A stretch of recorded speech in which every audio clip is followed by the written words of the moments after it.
Hello, my name is Patricia. Thank you so much for tuning into this video. If this is your first time tuning in, welcome. If you're a returning subscriber, I'm so happy you're back. What did I do that made you want to return? Let me know in the comments. I'm so happy you're here. Thank you so much. Continue engaging. Just to know that, you know, my supporters are out there. I love y'all. Enjoy. This is a day of my life type vlog. Look at this braid. Let's just start with that. It's been pissing me off. And I've been using like a spray to kind of hold it. It's not working. And the whole braid now is crunchy. I was using Eben spray. And yes, I know what you're all going to say. I thought we canceled Eben. I thought so too, but it was the only thing I had left in my house. So, but I also been using this Fantasia liquid mousse. It's a super hold spritz spray. It's been doing okay. Like, she does her job. She gets it done, I guess. But right now I'm getting ready for a very busy day. I'm about to go link up with a friend right now. I think we're gonna get something to eat, and apparently they have a present for me. And if you know me, I love gifts, so I love a cute present. And after that, I'm going to see the new Forge movie with my brother. I'm quite excited for that. Looks really, really good. I will give you my honest review later on.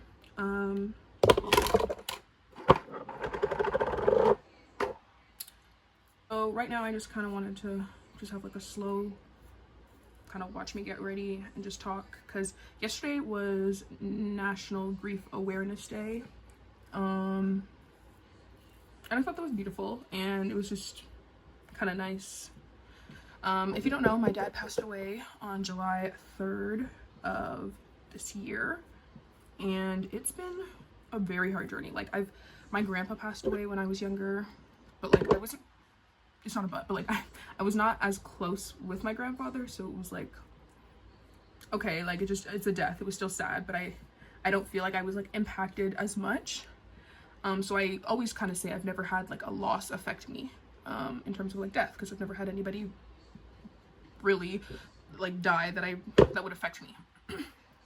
Then my dad died, and as the eldest daughter, it's not only the pain I'm feeling for myself, it's the pain I'm feeling for literally everybody in this family. Like my younger siblings, my mom, like my grandmother, just anybody who knew my dad. Like I feel like I just carried like kind of that weight, and it sucks.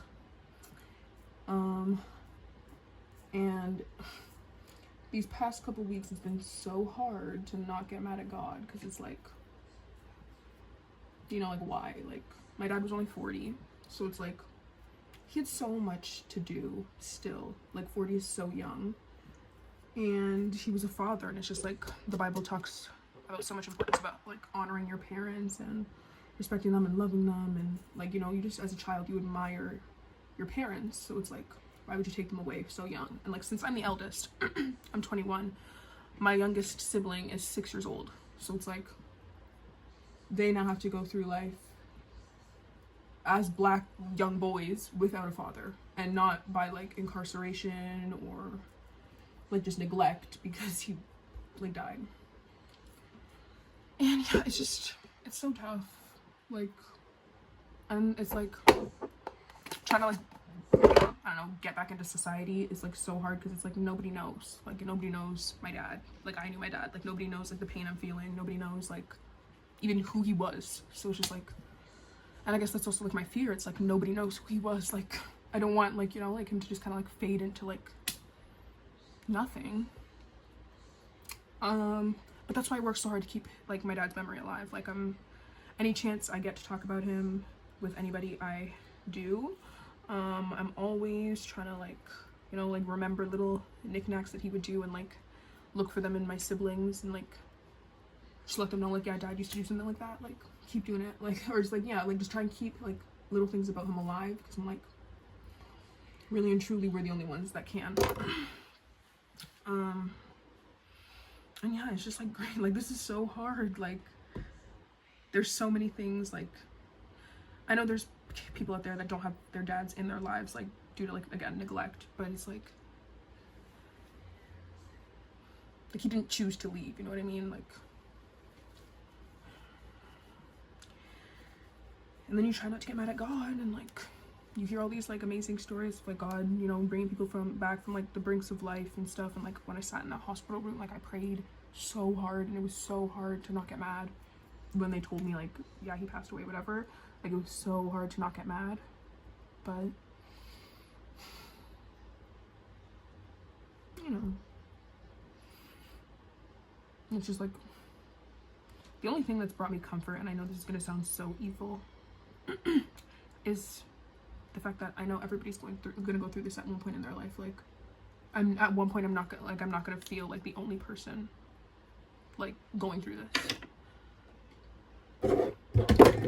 And I don't know if that's kind of mean or like vindictive, like, but I don't know, it's just like right now I feel like I'm the only person going through this. Like, and then I'll go on like online and like on TikTok and stuff, and I've seen videos of like other girls. There was another girl, it was so crazy, her, I believe, dad as well passed away in July, but like closer to the end of the month, and they called it a celebration of life. We did that as well for my dad, and then they all wore yellow, and then we all wore yellow for my dad. So it was like, to see literally someone going through the exact same thing, the exact same pain, the exact same trauma, I was just like, oh my god, like, oh, it was their sister, she lost her sister, but it was just like, oh my god, like, yay, like, I don't feel like I'm the only person that's going through this. And obviously I know you're not the only person that goes through this, but it's like right now it just felt like nobody else.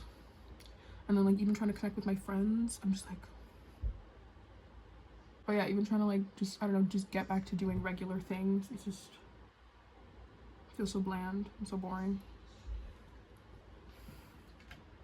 Nothing is bringing me interest, because it's just like, what's the point? Like, why am I laughing? Like, I'll laugh for a minute, I'll like see a funny video on TikTok or something, or like be feeling like I'm having a good time, and then it's like, girl, what? Like, I went to the Ken Carson concert in Toronto. It was really great, super fun, energies were amazing, vibes were fun, but it was like after, like in the moment I wasn't really feeling anything, but it was like afterwards I was just like on the car ride home, I was just like, what are you smiling about? Like, what was so damn fun? Great, you were jumping around like an animal with a bunch of niggas.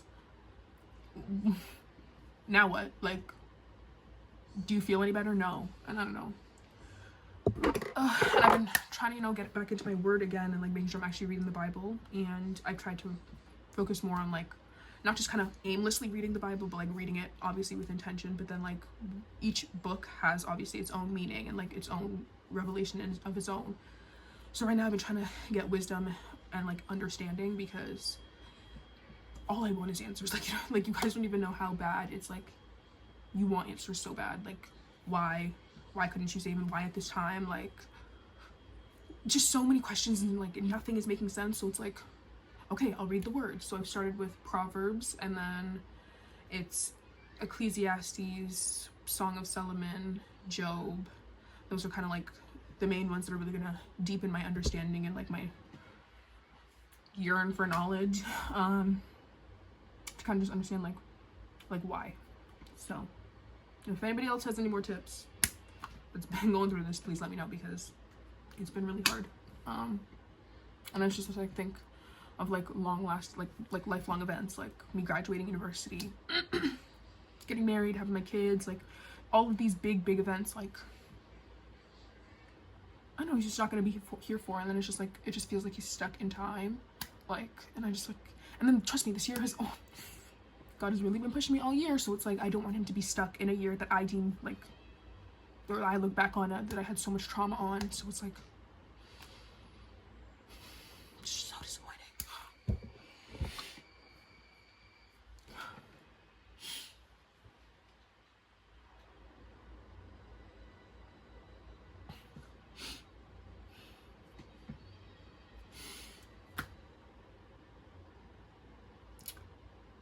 But yeah, grief is something.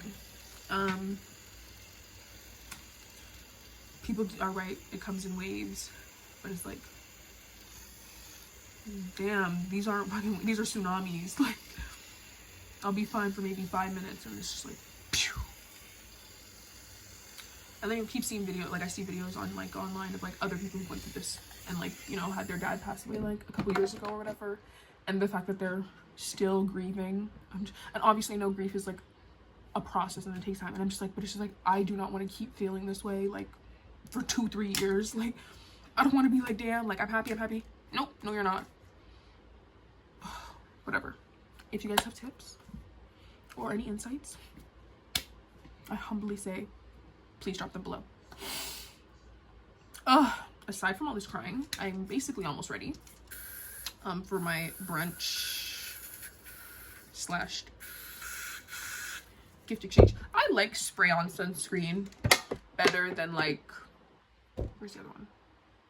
Better than like these stick ones or like other ones. Like these kid friendly sunscreen, they work amazing, and the spray on ones are so convenient.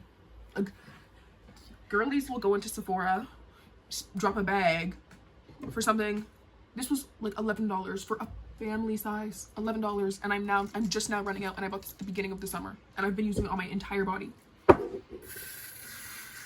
Yeah, it's been a lifesaver. And even like the reapplying, it's so easy. Like you don't have to rub it in like this. You can just spray it, like mist it on your face, and it like it's a lot easier. I just make sure I do like a thick base before I put my makeup on, if I do put makeup on, and then put your makeup on, go on through your day, touch up, just light spritz. It's so nice. And again, 11 Canadian dollars.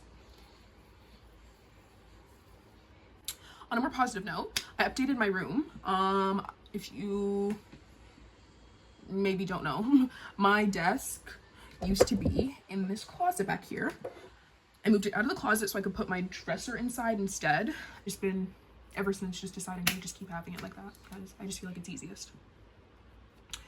And it just looks nicer. And then I also got LED strips again. I know they're kind of out, but they just add a little ambiance to the room. These ones though are kind of janky, so I might have to go get some more. And then also they don't wrap all the way around, so I gotta get a second batch so that I can finish it, so then maybe it'll be brighter. Yeah, I am really excited about today, and like that's again another thing I just kind of do to keep busy, is just keep busy.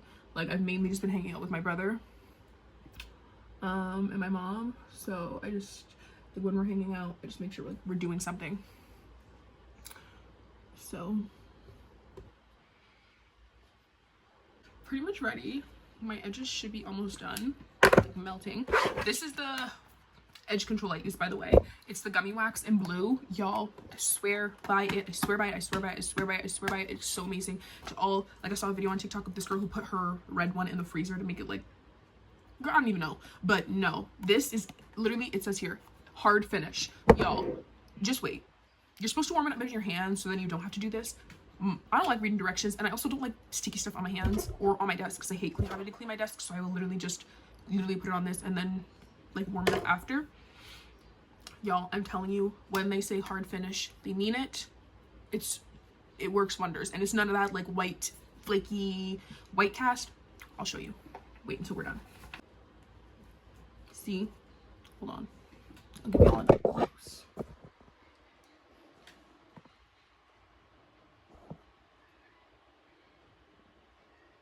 She's the real deal. And honestly, how I judge if it's like done or not is one, I'll touch it, and if it still feels like sticky a little bit, I'll put it back on. Or if I notice that like there's like waves, too many waves in it, because you want it again hard finish. So I'm gonna put this on for a little bit longer. Sometimes only if I know I'm gonna be out for like an extended period of time, like out in the heat. I'm outside for like an extended period of time, I'll put something like this on, like just spray it on this drying process. So like when it's still a little bit tacky, I'll spray this on, put it on again, let it wait for like 3-4 minutes because I'm usually impatient.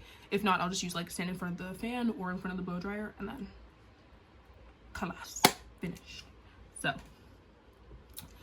yeah, I'm going to go finish getting dressed, and then I will tap in with y'all when I get back.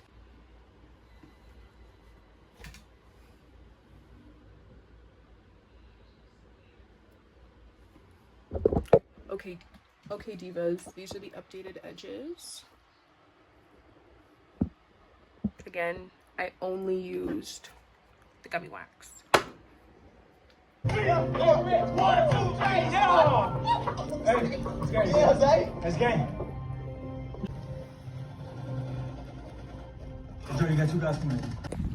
Okay, this is Patty and David coming back from The Forge. Movie about young black Christian men figuring out their lives as young men. So David, as a young black male, who this movie seemed to really speak to, how would have you interpreted it? How was it for you? It was a very good movie. I really enjoyed it. Not like, I'm not sure, like, it was a good movie. Like, the lessons behind it, and you know, like, I feel like they made it simple enough so like people even like who are not 18 and like 19, which how old the main character was, like they could still relate to it. You know what I'm saying? I feel like what they're trying to say, and you know, it can touch a lot of young black boys' hearts because a lot of black boys can relate to that nigga, like, you know, no dad, well, a dad, like, you know what I'm saying, deadbeat dad, you know, like basketball, video games, getting caught up in worldly stuff, you know. I mean, he didn't sip no lean. Nigga ain't pulling no lean. He ain't pulling no pints. He ain't pulling no, like, you know. So, but nah, it was a good message. Like, the 2B acting was kind of, but it was good. I really liked how they showed the importance of like having just an older male figure. It didn't even have to be like a biological dad. It was just nice to see like older black men kind of take the responsibility of training up the youth in a godly, manly way. And I thought that was very nice. And I think it's something that the black community especially needs. It was so beautiful to see. And I really hope it's implemented in every single person's community because the youth are dying. They also highlighted how important it is God, like, not even just like his life, everybody, you know what I'm saying? Like, everybody needs a little guy, everybody needs a little... I'm telling you, everybody needs a little word, a little salvation. So it was a really good movie. Like, I really liked it. The only downside, the theater was cold. So cold. Oh my goodness, but the seats were really nice. I'll insert some clips. But yeah, really good. Like, what would you rate it? I'd say like an 8 out of 10. No, rate it? Like, I'd say not like 8.5 out of 10. Only, honestly, the acting, some of the little lingo they were using, I was just like, oh. That's why if I'm looking at it, silence, the message, that's what I was like, yeah, the overall message, beautiful. Some of the lingo, even the beginning, boy, I know what that is. I was like, bro, stop. And mind you, our entire theater was basically filled with white people. And they were laughing at every single corny ass joke. Some parts of the movie were funny, I'm not gonna lie. Like, But it's just, every time I would remember that there was mainly white people in that theater laughing, I was like, what's funny about it? They didn't laugh at the black humor. Like, some of the humor went over their heads. But yeah. Black brain. Anytime she was just saying anything, they were all 32 going crazy and over him praying. Yeah, that had me too. I was like, girl, I get it though. I really have fun. His mom, the token black mother. What? Like, mom, the token black mother. Like, what do you mean? Like, the way that mother was acting in the movie, like, mom definitely acting like that sometimes. I'm not gonna say mom acts like that all the time. But like, the token black mother, like, you know. I don't, actually. The token black mother. When you think of the token black mother, what do you think of that mother in the freaking movie? You're just a prayer warrior, a hard work. She wasn't a nurse, but she owned a business. It was just stereotypical. Like, honestly, it was, but like it also was the fact that like a lot of the stuff, especially relating to Isaiah, related to you.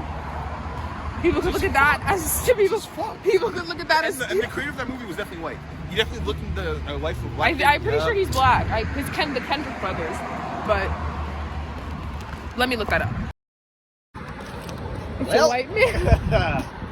This movie was made by a white man. Y'all. Honestly, I was trying to give it the benefit of the doubt and just have it be like a black director who just thought, okay, if I make these people stereotypical, it'll just sell the best. It is a white director.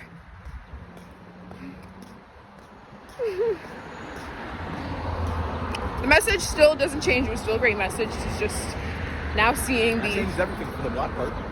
Yeah. Yeah, but... Still, the message was good. So. Do you think that Christianity is a whitewash religion? Or it's a white man's religion?